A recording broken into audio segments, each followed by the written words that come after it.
It was not a good MLB night for me. It was a good football night for a showdown. It was a little frustrating and maybe something that I have to reconsider, maybe getting in some, maybe not max entering, but getting in like 50 or 60 entries into the lottery and all that stuff. Because I really, like on slates you feel good about, like everything I wanted to happen and played basically happened. Breece Hall was 9% owned in just the flex because no one felt comfortable that he was healthy. He was a smash. I had the Jets defense. It was my highest owned captain.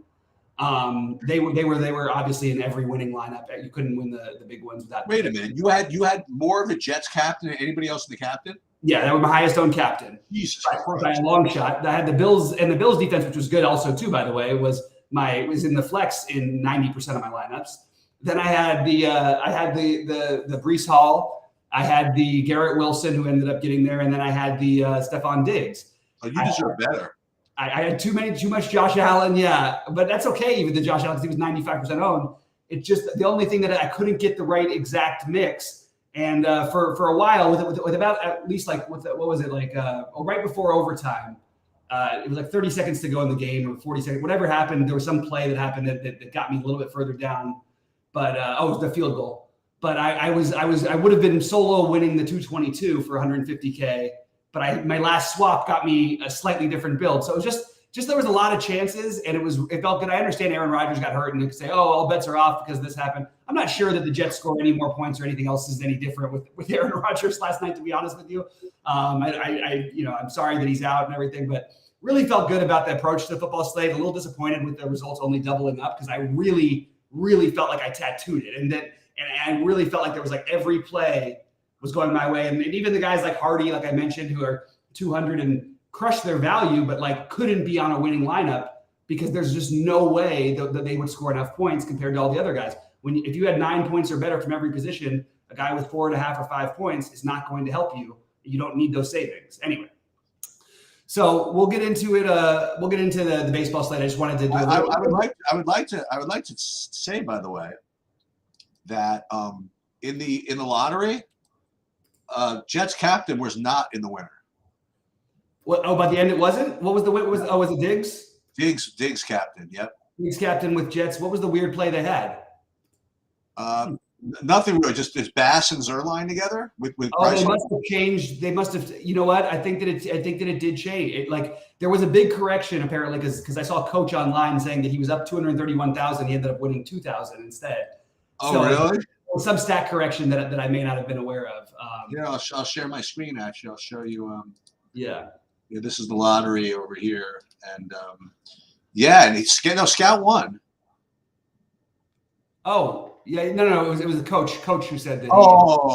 Scout. 231K correction. I don't even know what it was. And then even second place was Diggs. Well, that's what's going to happen. Is first place was Diggs? They're third. This is the one that had Jets in the cap. That was the one that I think was in first, at least the last time I looked. But this one had like a bunch of dupes though. This had like a million dupes. Had like 45 dupes. Scout won it on his own here with this. This is pretty cool.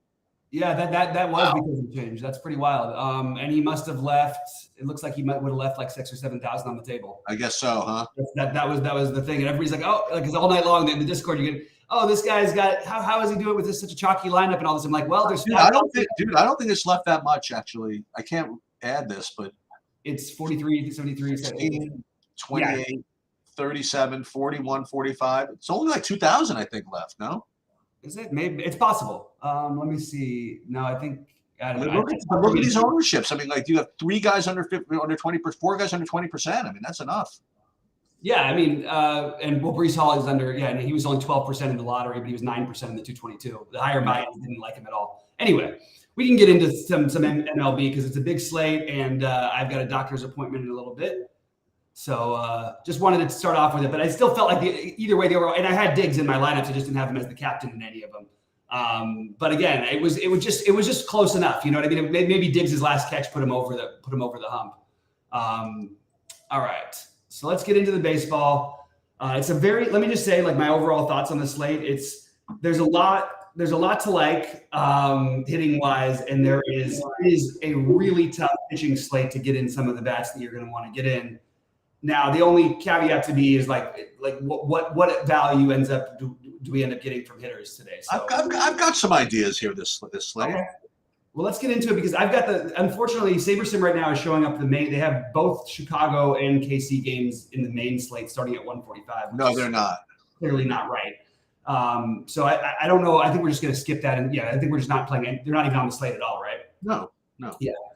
All right. So let's get into the Texas and Toronto game as the first one. So I think this is a tough matchup, but a spot where I'm probably going to consider taking some shots on a bounce back from Scherzer, just because I don't feel great about the pitching, and he's going to be one of the lower owned guys in the 10K plus range, and I think he has the highest as high an upside as anyone. So Scherzer definitely on my list. More is because of the ownership, and I don't like any of the bats in this game. Look, you can stack Texas every day as they proved last night. But I don't think this is going to happen for me on this slate. So I'm just on Scherzer in this game, nothing else really. Yeah, I like Scherzer as kind of a bounce back spot. I don't have him as one of my top plays, though. As a matter of fact, this whole game, I have as sort of a cross off. So, but I have this slate a little differently. I need some ideas aside from the ones that I like, because I like 3 or 4 pitchers and that's it, and like 3 or 4 stacks and that's it. So I need a little bit of variance. So you tell me Scherzer at 11-3. Yeah, why not? Do you like Texas at all here? No, but I mean, look, like I said, you can stack them every single night. I don't particularly like. Again, the Blue Jays actually have a good bullpen, and Ryu is good enough usually not to get hurt, to get burned too bad. But I think they're fine. It would be one of the lowest totals of any team that you'd stack. And also, you've got Robbie Grossman projected to hit third. This is not exactly the A+. There's no Adolis Garcia. I know they had a good day yesterday, but I'm probably just going to skip the Texas thing today. All right. And then we get into the game that didn't play yesterday, the Yankees. And this is on this. Wait, hold on. I'm sorry. You have a different one. Oh, you do have it. Yankees in Boston. I'm very confused by some of the sites. They've got this as a showdown game. I'm very confused by a few things that I'm seeing today. But anyway, you have Rodon and Crawford here. We obviously know everybody, if we do talk about Rodon, is going to make fun of you for saying his name even. It's like a Voldemort at this point, basically. I am assuming that these are the two pitchers, which, again, I will wait for confirmation. I'm definitely okay with dumpster diving with Cutter Crawford because it does allow me to get to the bats I want. And I'm not even writing off the shot with Rodon.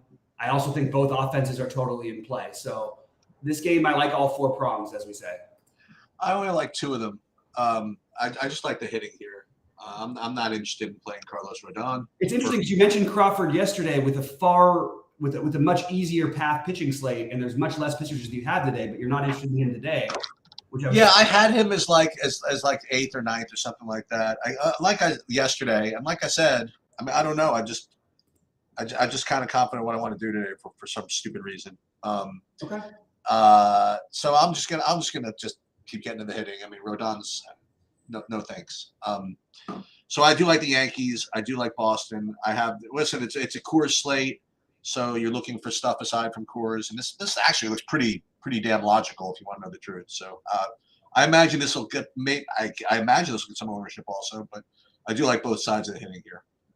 Yeah, I'm totally good with the hitting here. I just wanted to point out that you're gonna when you start to try to build some of the big bats you want, you're gonna probably want a little bit of the dumpster diving. So I'm gonna consider Crawford for sure, and I'm gonna consider Rodon. Actually, believe it or not, I feel gross about it, but I'm still doing it. All right, now we get into a game where I do like the hitting. The Mets in Arizona. You've got a little wind blowing out. I think both sides of the offenses here are in play, and because I'm getting weird with pitching, I think that Ryan Nelson, assuming that he does start, I will take a shot or 2 on him. I mean, he put up 18 in his last start after having a few rough outings, and he had a really good stretch earlier. The Mets have been completely boom or bust. The Mets are also really cheap and make sense as a stack, as does Arizona. So I think both of these teams are in play. Obviously, New York, Shea, not a great hitting stadium, but I have this as another game that I could see myself going after, even though it doesn't have my highest priority level. What do you got? Yeah, this is a real high priority for me. Both sides of this game, as far as the hitting goes. So I like both Arizona, and the Mets. I'm not getting to either of the pitchers, and again, I don't know if they'll be owned or whatever it is, but this is I only like 1, 2, 3. Only like 6 stacks today, honestly, and this is 2 of them. So Mets and Arizona, both sides. Yeah. And look, I'm actually going to just be completely honest. I'm keeping Budo on my list too. I really want to try to find some potential spend down into pitchers because I don't love the matchups for a lot of the guys at the very top. All right, moving on. We've got Tampa Bay and Minnesota. I have Miami. Start off Miami and Milwaukee. Yeah, so I have Peralta as being too expensive for me today. I have him as below my top 3. So I mean he's in play and he's always in play, but I just don't feel like paying 11.8 today for him. I'm probably not going to get to him in my big buy-in, and I don't know if I'll get to him in my MME that much if I want to get any kind of hitting in. I'm interested to see how Miami deals with this long reliever thing. If I knew that Cabrera was going to come in, and give me, give him like 6 innings of work, sort of, if it's possible, I think he'd kind of be in play here a little bit, but I don't know. I'm probably just going to avoid it. Just probably forcing it. So I'll probably be off of pretty much everything this game. Yeah. I don't really like Cabrera's. Like he's talented enough to where in this spot where I just need to know he's pitching. Like he's 8,100 too. Right. Sure. It's not like he's cheap. But maybe we get news that he's actually starting the game later on, and then he would be in play for me. Yes, Freddie Peralta fits. You put a Peralta Max Scherzer build together, you find a couple cheap offenses which are out there. But it's sort of the reverse of most of what I was talking about trying to do today. Peralta is really expensive. He's going to have even a little bit of ownership.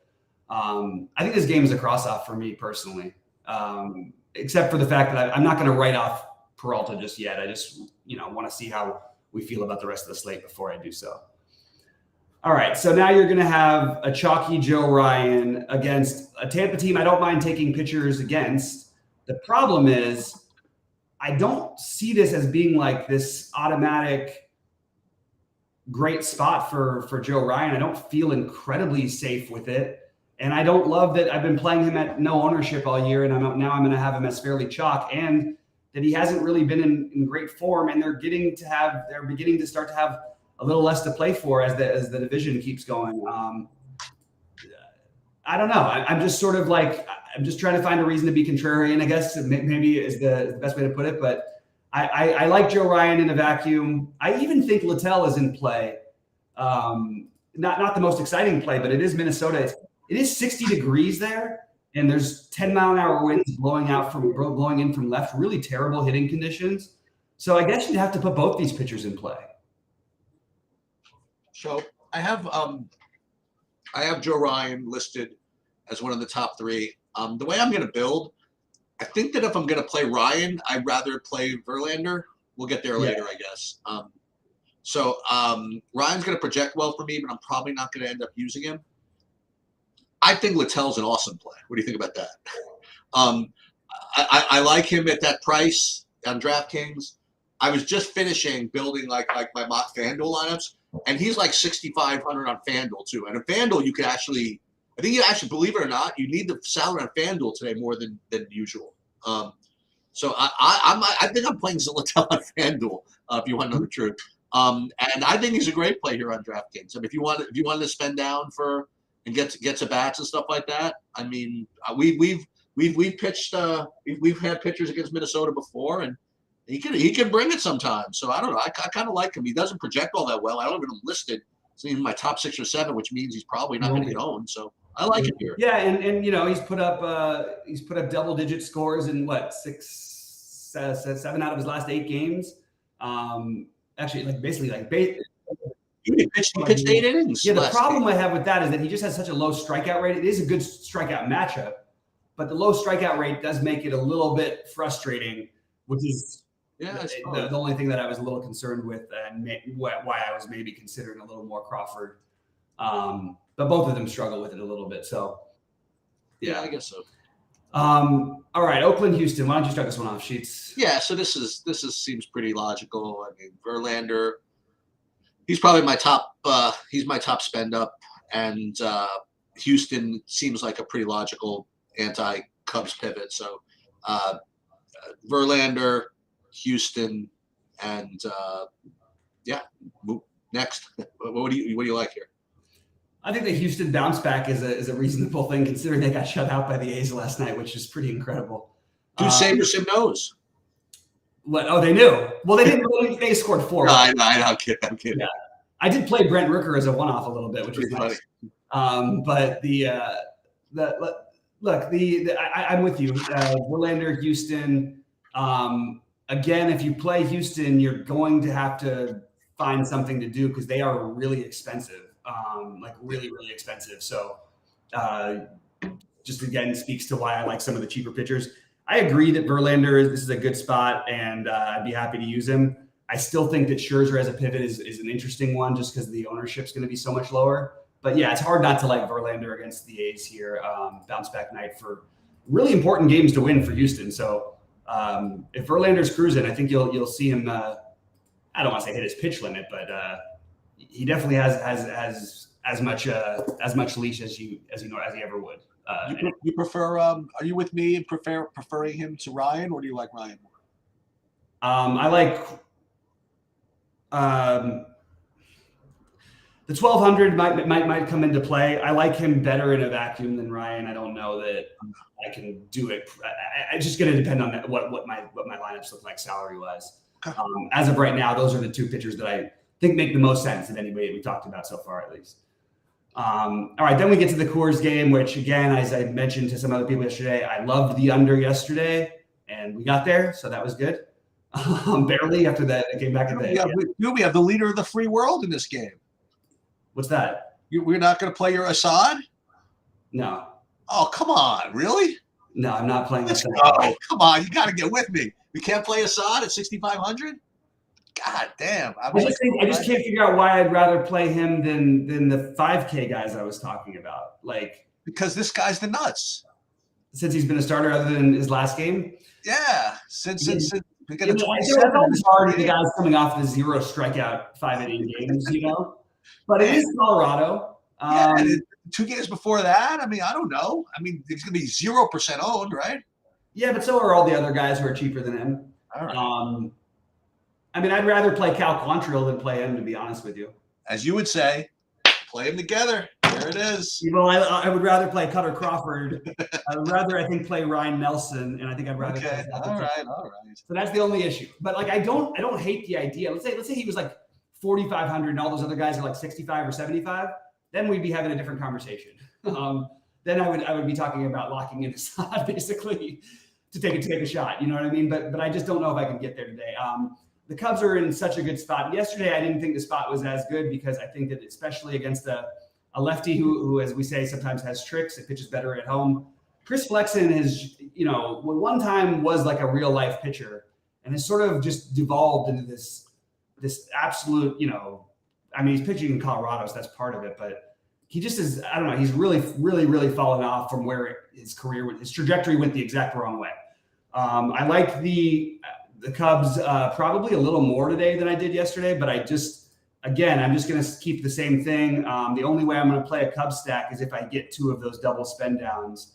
And for what it's worth, because the slate's a little bit bigger, I don't expect them to be quite as highly owned. I would also advise that don't get overly excited about Mike Tauchman. And if they bring in a lefty, Mike Tauchman is likely going to be out, even if it's in the second inning. What about the guy with the 3 names? Pete Crow Armstrong. Yeah. I'll wait to see if he gets in the lineup before I say. Okay.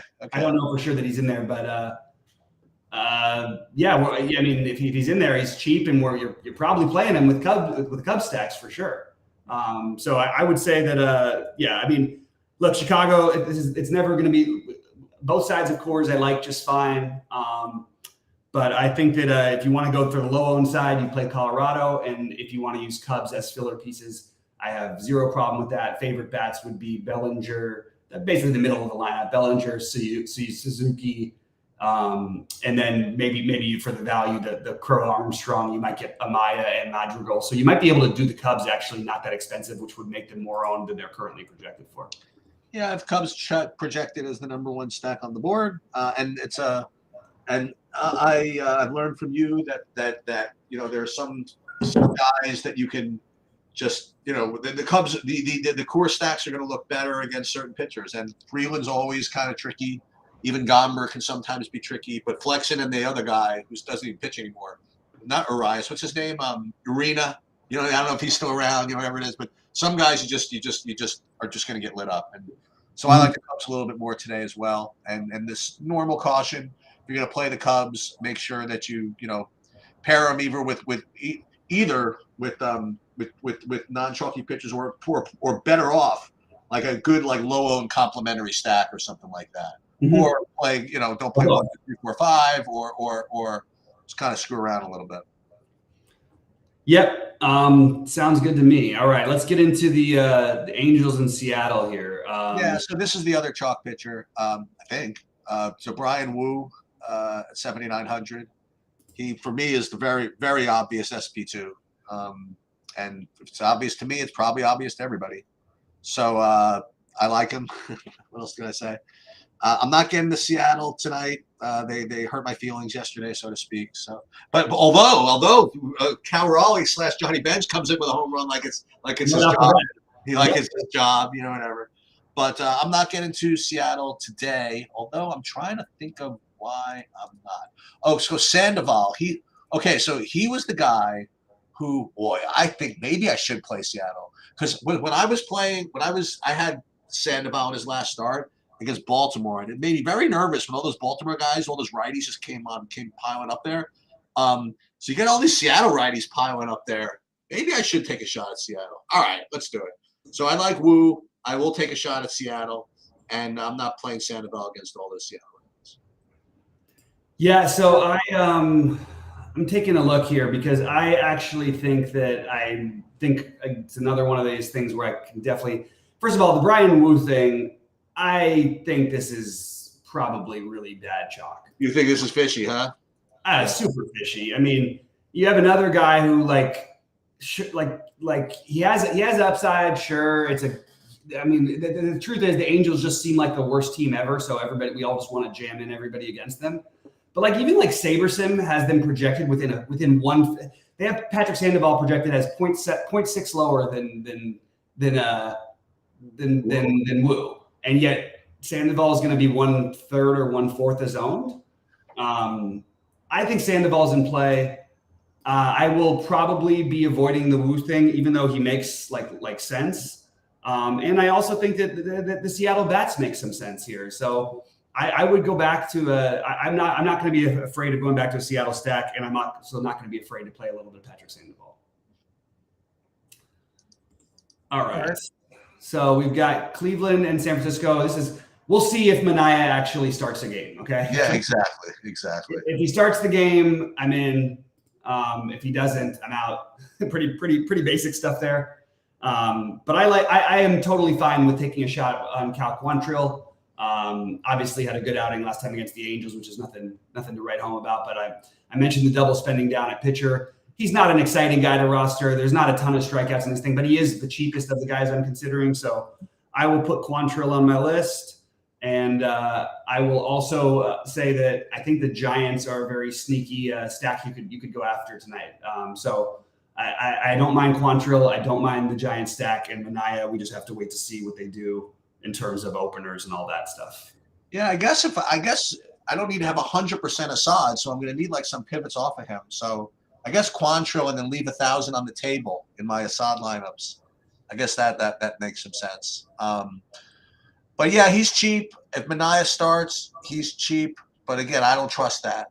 You'd have to get real confirmation that's going to happen. But as we go through this, we were saying that you were trying to pay down to get to some of these hitters. trying to think of which of the hitters that we're trying to pay down to get to. Houston, Dodgers. I guess we'll talk about that. Yeah, Houston in the Dodger game. We'll get to that in a second. I guess so. Yeah. But yeah, I think Quantrill's perfectly reasonable at 5,500. I mean, even I don't care what he projects for. He can get 12. You know, in an average game here. You know what I mean? Yeah. Like, and hey, let's say you get bad weather, not bad weather, but you know, San Francisco-ish type weather. I mean, that certainly doesn't hurt. So yeah, I agree with you. I think Quantrill's a pretty good dumpster dive. Yeah, and again, it's just because we don't have the things. Quantrill's another low strikeout guy, so maybe I should, you know what I mean. But Quantrill, Crawford, Nelson, Budo, all those guys are just going to be on my list today because I'm going to try to. If I were to play a team like the Cubs in a double stack with like the Dodgers or something like that, I would definitely need the savings. All right, moving along. You've got San Diego and the Dodgers. Actually, so this is the last game, right? Am I missing something? Yeah, because Kansas City White Sox is not in, right? Yeah, that's right. So I guess I'll start. I actually am not getting to the Dodgers here. I thought I would just because I always get to them. So I'm not, that's the good news for you because that means that if I'm not getting to them, then no one's going to get to them. Not nobody, but they'll be low owned. So I'll let you handle that. And on the San Diego side, I don't know. I think both these pitchers are pretty reasonable to not as plays, but to keep me off of the hitting. So I'm actually not going to be as on this game as I could have been. So why don't you talk to me about why I'm wrong and why you're going to be playing this hitting, and then you can wrap up. Yeah, so I like that. I first of all, I'm never afraid to go after Walker. What does bother me, and you got a glimpse of it last night, like the Dodgers score 7 runs right away, and then the Padres bullpen shut things down, which they have a good bullpen. It hasn't pitched up to its potential this year, but they actually are decent. I think the Dodgers are against Waka. It's just, again, you throw a guy who I just consider to be an average righty against the Dodgers in LA while it's still warm and the wind's blowing out. I'm going to keep playing the Dodgers as long as they keep playing their best hitters, and they are doing that right now. So Mookie, who's just, you know, he and Acuna have just been incredible down the stretch, and they're both, you know, Acuna's probably going to win the MVP, but it's been a hell of a race. So I like the idea of playing Mookie, maybe using the Dodgers more as a complementary stack, but they certainly are like in play as a main stack for me too. I also think it's interesting that Lance Lynn is sort of fallen by the wayside for everybody, and I'm okay to jump back on it. I know he's been terrible. He had a tough matchup against Atlanta, forgivable. Really bad at Miami after that, not so forgivable, and bad at Boston before that, somewhat forgivable. I think that he's still got enough talent where I could take a shot on him just because I don't feel great about players in that price range today. I don't love the Woo chalk. I don't, you know, Sandoval I like a little bit, who's a little cheaper. But I think, Lynn, this is a fair price, and you have a 4-run total for the Padres. It's not a good matchup, but because of the lack of pitching that I like on the slate, he's on my list. So I guess that's the best way I can put it. Who are your favorite Dodgers, by the way? It's always Mookie, and then probably would be Muncy. Freeman I would like, but you can get other value at first base, and it's just hard. He walks so much. Both he and Muncy walk enough to where I'm usually okay leaving one of them off stacks. And then it depends on who plays down at the bottom of the lineup. I really don't know whether it'll be Chris Taylor, Kike Hernandez, Jason Hayward. I'm sorry, David Peralta tonight. Peralta, you know, had the banged up the other day. Didn't play last night, so I don't know until we have their lineup. We didn't have their lineup till like 8:30 Eastern last night. Oh, really? So of course, Mookie in the single entry was like 0.6% owned, which is kind of crazy. And I think was he the highest scoring player on the slate or the second? He was right up there. Anyway, so I like the Dodgers, but again, it's not like they're a massive priority for me. It's just that they're one of the teams that I want to use. My favorites being Houston, the Arizona, New York, both New York games, the New York, Boston, Arizona, and New York, Houston. Then you get into the Cubs in Chicago, and then a Seattle stack or two and a Dodger stack or two is sort of what I'm looking at today. My pitching, I've got literally 14 guys I'm considering. As of right now, Joe Ryan and Verlander seem like the two I feel the best about. I love the idea of getting creative and using a little Scherzer. I like the idea of spending down and doing a Quantrill, Nelson, or Crawford or Budo. I just think getting 2 of those guys, and then you could literally, not worry about the Cubs ownership, put a 4-4 Cubs and Dodgers or Cubs and Astros. And I think you're in a good spot. So that's sort of what I'm doing today, at least as of right now. Hitting Cubs, Zona, Houston, Yankees, Red Sox, Mets, and Seattle. Pitching Verlander, Ryan, and then Wu and Assad would be my tournament play. And then you reminded me how important it is to pay down a little bit. So I'm gonna probably get to some Quantrill as well. So that's nice. That's where I'm at right now. Nice. We'll be live at.